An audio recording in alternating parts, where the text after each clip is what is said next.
Discussion, Mr. Barr is recognized. Thank you, Mr. Chairman, and thank you and the ranking member for bringing a bipartisan resolution condemning the barbaric, unprovoked attack by Hamas terrorists of the nation of Israel and Israeli civilians, women, children, innocent people killed.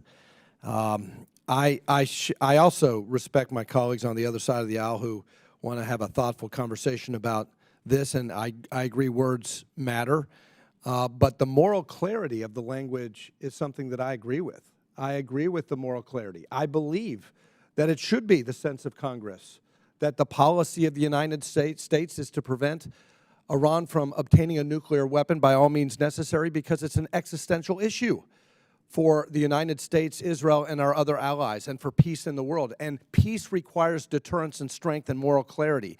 That's what this resolution offers: moral clarity, all means necessary to prevent the leading state sponsor of terrorism to obtain a nuclear weapon. And I do have to just take issue with the idea that the JCPOA offered meaningful constraints. For one thing, these were short-term curbs, and they certainly did not constrain Iran. On the nuclear front, the IAEA admitted that it couldn't verify compliance. You know, Reagan famously said, "Trust but verify." In the case of Iran, I think there's probably bipartisan agreement that with respect to Iran, it should be distrust and verify. And the IAEA, International Nuclear Inspectors, confirmed to this Congress and to the world community that it could not, under the active operation of the JPOA, verify compliance, and in fact found cheating by Iran, which is frankly no surprise.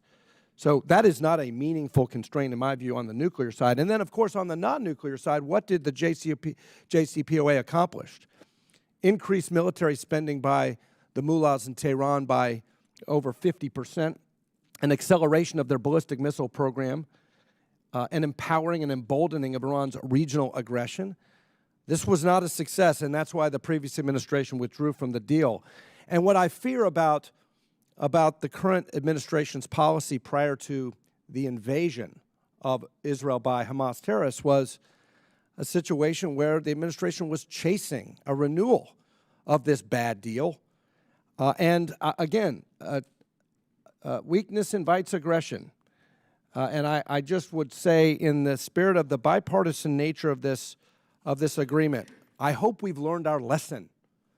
I hope the Congress and the administration have learned the lesson that when you are weak and when you chase sanctions relief to the leading state sponsor of terrorism, you invite aggression.